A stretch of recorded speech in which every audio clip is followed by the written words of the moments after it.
পারেন পারেন না আপনারা যেন সহজ উপায় বলে স্টার্ট কর স্টার্ট দাদা তুই পেছনে যা, আমাকেও দেখাবি ওকেও দেখাবি। হ্যাঁ সহজ উপায় নে ভিডিওটা স্টার্ট করি, মাঝে মাঝে টিপি।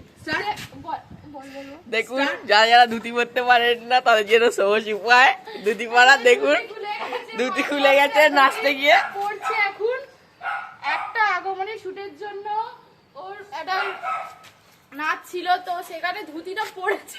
দেখুন গেটটা দেখে নিন, গেটটা কেমন ভাবে দেবেন, গেটটাই দেখুন। আর ধুতিটা দেখুন খুলে ছেলেটাকে। গেছে, guys। এই কি করছে এটা? আসলে ধুতিও না, এটা একটা ওর দিদির শাড়ি, ঠিক আছে? শাড়িকে ধুতির মতন করে কি হবে? শাড়িকে কিভাবে ধুতির মতো করে পরতে হয় সেটাই আপনাদের সাথে আজকে আমরা শেয়ার করব। তো দেখো আমাদের মডেল হচ্ছে এইটা, ঠিক আছে? আর এই ধুতিটা পরেছিল, মাঝ রাস্তায় ধুতিটা খুলে গেছে। আমরা আবার ওকে ধুতি পরাচ্ছি। তুই বলাচ্ছিস মানে আমি শাড়িই পরতে পারি না, ধুতি কি পরাবো? ধরে আরে ও ভালো ধুতি